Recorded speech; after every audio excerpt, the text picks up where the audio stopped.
So hi guys, வரிசையாக நம்ம ஷேடோகான்ஸ் mask பார்த்துக்கிட்டு வரும்போது இன்றைக்கி நம்ம பார்க்க போகிறது முராசுகே. இது அந்தளவுக்கு பெரிய எபிசோடில் ரொம்ப குட்டியான எபிசோட். நம்மளோட தமிழ் சீரீஸில் ராசப்பாங்கிற எடுத்து போட்ட மாஸ்க்கை பற்றி தான் இன்றைக்கி பார்க்க போகிறோம். அண்ட் இந்த மாஸ்கோட பேர் முராசுகே.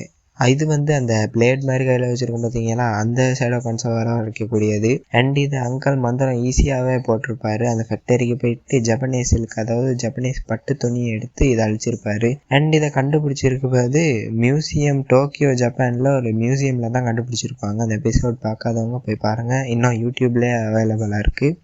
அப்படி தெரியாட்டி நான் ஒரு லிங்க் கொடுத்துருப்பேன் டிஸ்கிரிப்ஷனில், அதை கிளிக் பண்ணி ஜாக்கி சான் எல்லா எபிசோடையும் பாருங்கள். அண்ட் இதை அந்தளவுக்கு நல்லபடியாக யூஸ் பண்ணியிருக்க மாட்டார் நம்மளோட ராசப்பா. சும்மா பேஸ்பால் விளையாடுறதுக்கு, சாப்பாடு வாங்குறதுக்கு இதை ஒழுங்காக யூஸ் பண்ணியிருந்தால் ரொம்பவுமே பவர்ஃபுல்லாக இருந்திருக்கும். அண்ட் இது ஒரு போரிங்கான எபிசோடுன்னு சொல்ல முடியாத நல்ல எபிசோட் தான். ஸோ அடுத்த வீடியோவில் பார்க்குறேன்.